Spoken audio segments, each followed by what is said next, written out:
Good morning. I'm here with you to talk a bit about my gear. I did a count and I have 87 different items that I'll be taking along with me. That doesn't include food. And to organize this, I think of categories. And I'm going to go through this gear review the way I have it organized into categories. And we'll start with my kitchen, which comes in at 1 pound, 3 ounces. I cook with alcohol. This is denatured alcohol. And I have a little stove. It's made of aluminum. It looks like a shoe polish can. And you put the alcohol in there and light it, and that heats the food. And in here I have a titanium pot, a windscreen that makes the little stove way more efficient, scissors, a little lighter, like a cigarette lighter to light the stove. And, that is my kitchen. Next we'll go on to water, which is very important for hikers. I use a Sawyer Squeeze filter, which you've probably seen if you've watched any other videos. It's going to be tricky for me this winter because I got to keep this thing from freezing. But I've got a plan for that. I've got a collection bag made by CNOC. I've got a storage bottle for moderate temperatures where I can just put the water in here. This is collapsible, very lightweight. And this is I'll be taking in the winter because there are going to be times when it's bitter cold and I don't want my water to freeze up. So this is an insulated flask. It holds 40 ounces of fluid. That'll go once I hit warm weather. So that's my water system. And it weighs in at 1 pound, 15 ounces. That flask is pretty heavy, but it's necessary. Next, I want to talk about rain gear. This is actually my primary rain gear. I'm a big advocate of these umbrellas. It'll also be handy when I get in the desert in very sunny, hot conditions. It'll provide me some shade. I have some Montbell rain pants. I have a Hardshell rain jacket that's made by REI. And for wintertime, I have something called Gaiters. These go on my lower legs, and they'll keep my pants from getting saturated with wet snow and also keep snow from getting into my boots. The final thing I have is I use newspaper sleeves to keep my feet dry, especially in the winter. In the summer I use a different kind of shoe that dries fairly easily, so I don't bother with this. But this is super lightweight and more reliable, in my opinion, than all these so-called waterproof socks. So that's my rain gear. It weighs in at, looks like 2 pounds. The next category is vision. And I need to think about my eyes. So these are Ombraz sunglasses. They're very comfortable. Instead of having arms, they've got a band that goes around my head. The reason sunglasses are important for me is because I'll be hiking in the winter, and sun reflects off the snow, and that sunlight can cause what they call snow blindness. So these are very comfortable. I also, for windy days, I have some lightweight ski goggles. These are Smith Squad ski goggles, very comfortable. I don't have very good vision for reading, so I have some little reading glasses. I use these on the AT. The case weighs a bit, but it's important to have that to hold them together so they don't get wrecked in the backpack. So my vision stuff comes in at 7.8 ounces. Next is lighting. I have the Black Diamond Spot, and I could get rechargeable batteries, but I use lithium batteries instead, and they hold up under cold weather. Bitter cold can zap some batteries, but lithium batteries are relatively unaffected by cold. Then I have redundancy. I have a little Petzl light in case this one would fail. I've got a backup light. This uses little disc batteries and it weighs very, very little. So my lighting comes in at 4.4 ounces. Then solid waste. This is my lightest category. It's simply a gallon Ziploc bag and it weighs 0.3 ounces. So I'll put all my food things, packaging and so forth, and when I go into town I unload that. The next, this is a strictly winter category. This is traction. So I've got an ice axe, I've got crampons for really bad snow and ice. Microspikes are pretty common for hikers in the shoulder season. They have a rubber housing that goes over your shoes, and chains hold the spikes in place. So those are for slippery conditions. And then if I happen to get into snow, say in the Sierra Nevada or in the Whites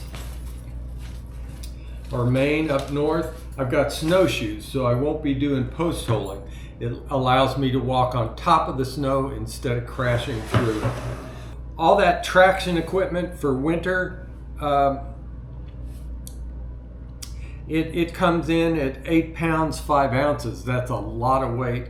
I'll probably never be carrying all of those items at the same time, and they'll be just temporary carries for those in bad snowy conditions. Okay, finally we get to the bedroom. This is maybe my bulkiest category.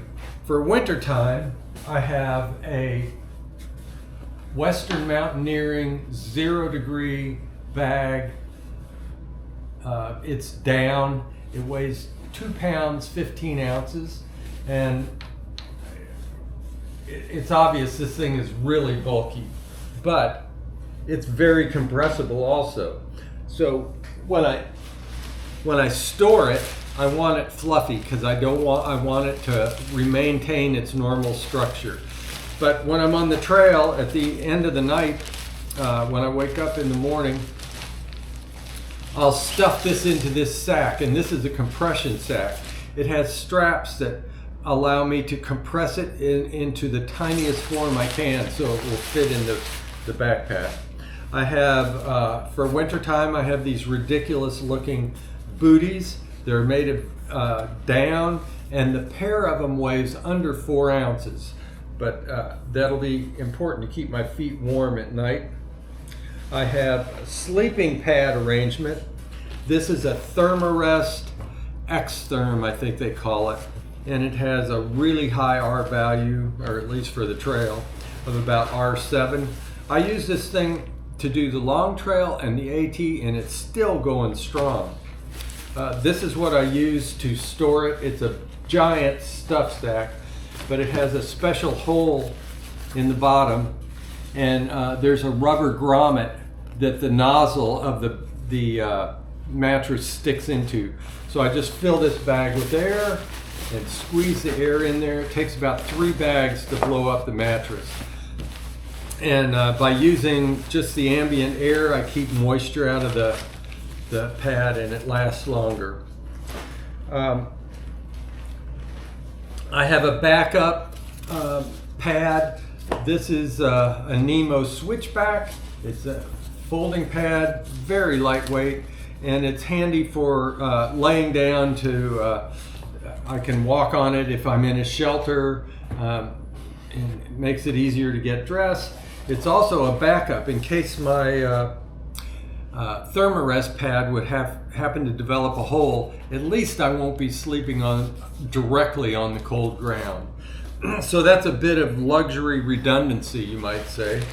For a pillow, I have a Hyperlite special pillow stuff sack.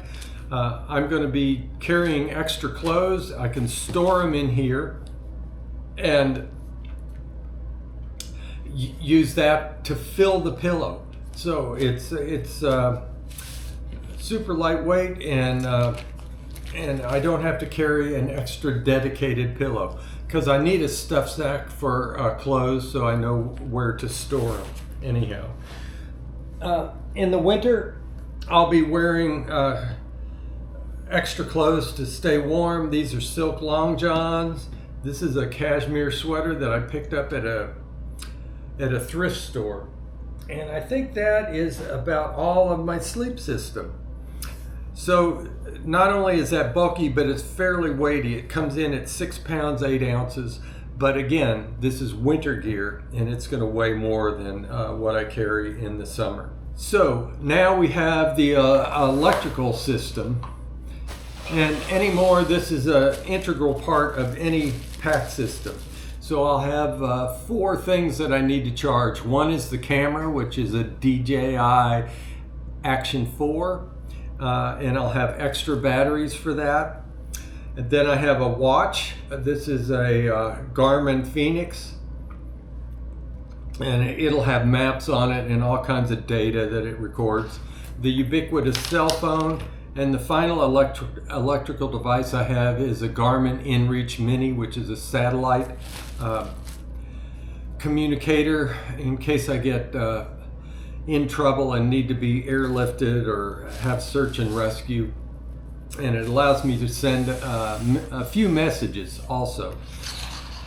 Of course, I have the battery pack, which is a Nightcore 20,000 milliamp device that I can charge when I go into town.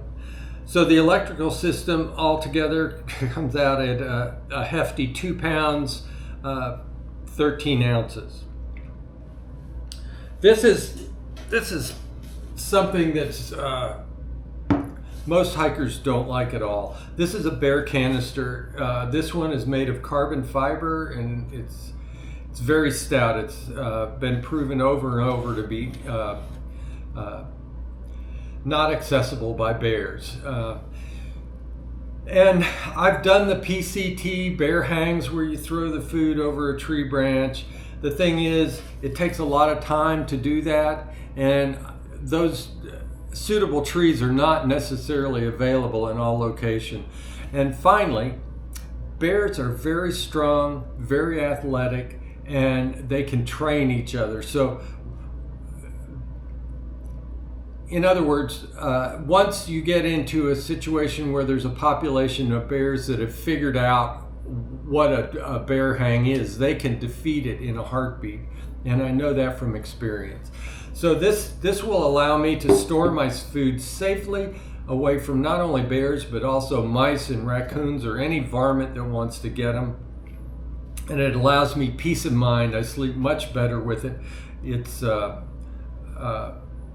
most people hate these things. I love them, and I learned the hard way that for me anyhow, it's a necessary item.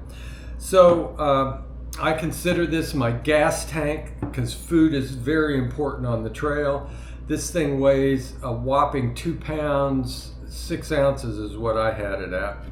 And it's, for me, it's worth every penny of the cost and every ounce of the weight. Next, we're moving on into the bathroom. This is a lot of items. When you're in the woods, if you don't have a privy available, you've got to go off trail and dig what we call a cat hole. This is titanium shovel. I'm already storing up partial rolls of toilet paper to take, just because that makes it lighter and less bulky. In my bathroom, I have things like toothpaste. Actually, I'm using toothpaste tablets.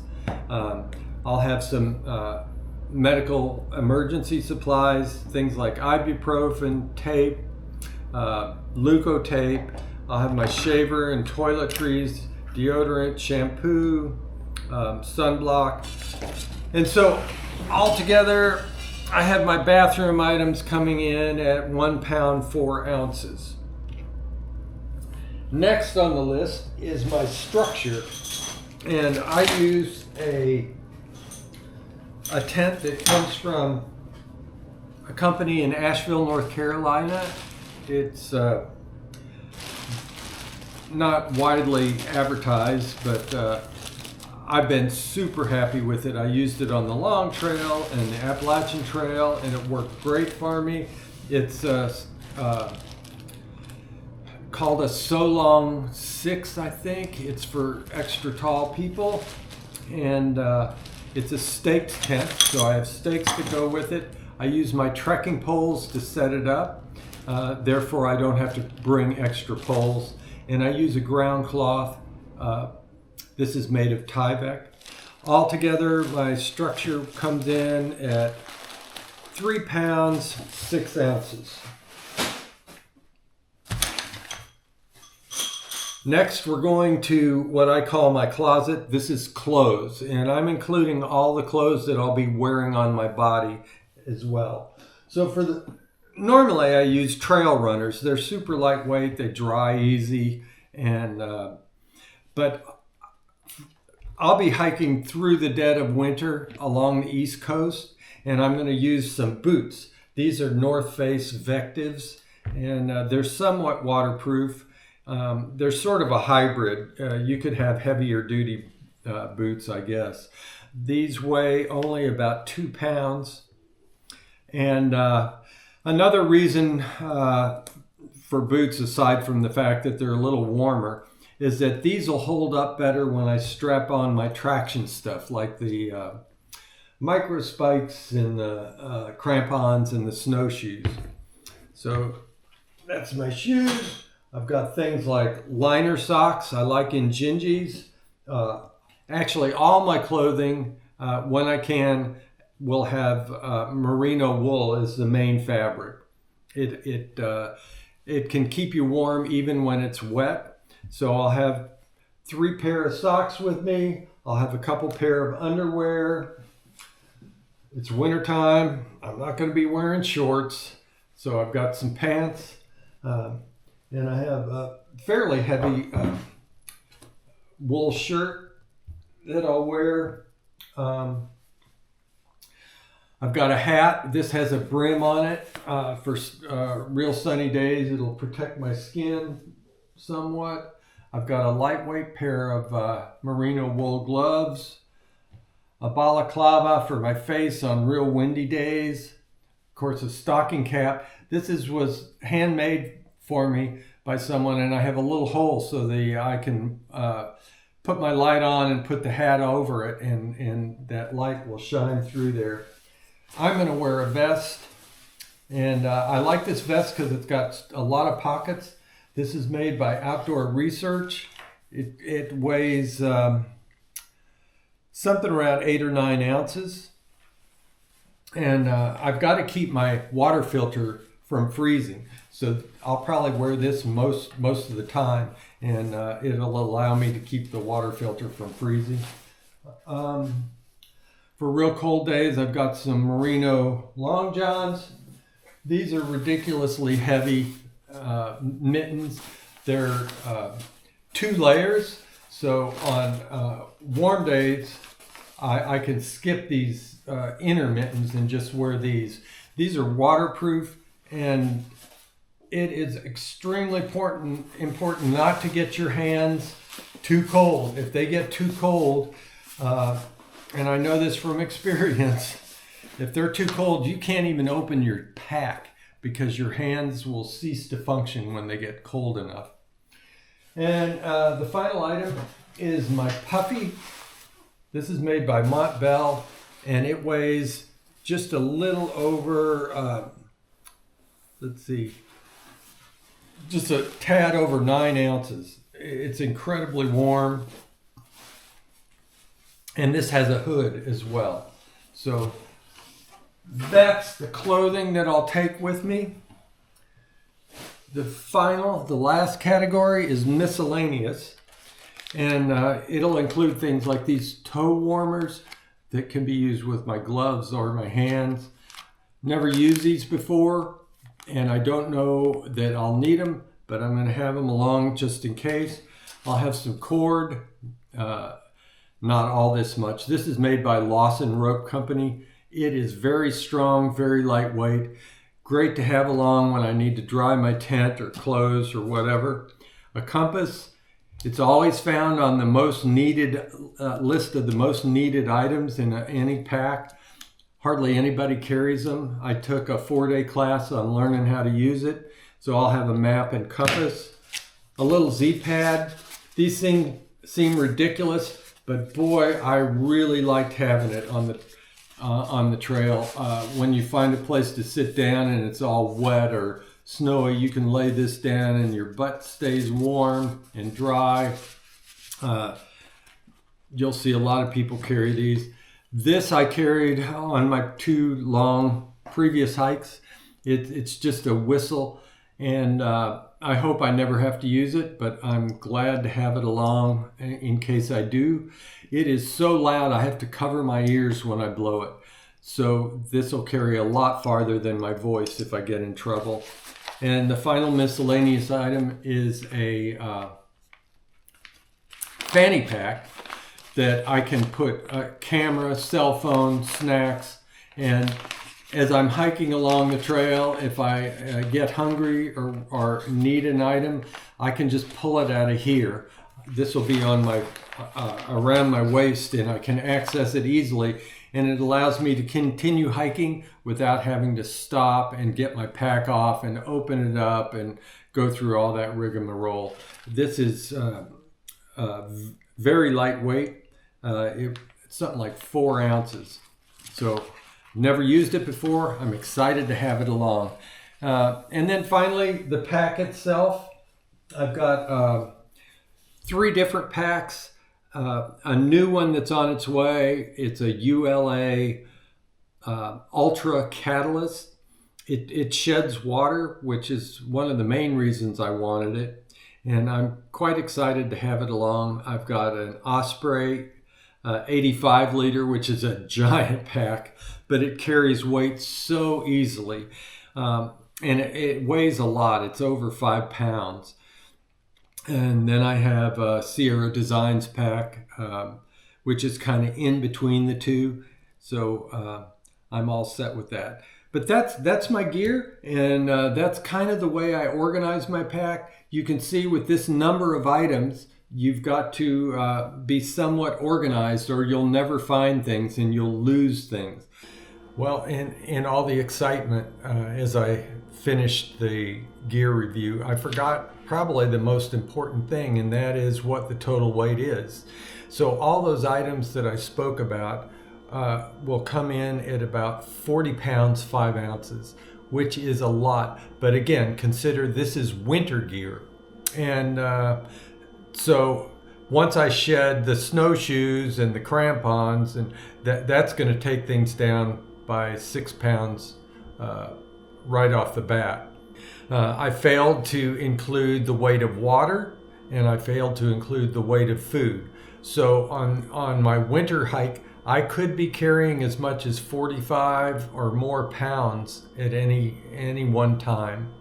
But in the summer, I should shed a lot of that. I will gain a few extra items in the summer, like bug nets, and but I'll have lighter sleeping bag, and my summer weight is going to be significantly less than that. Again, gear is a very personal choices, and everybody's different. Again, this just gives you an idea what my plans are. Thanks again for listening.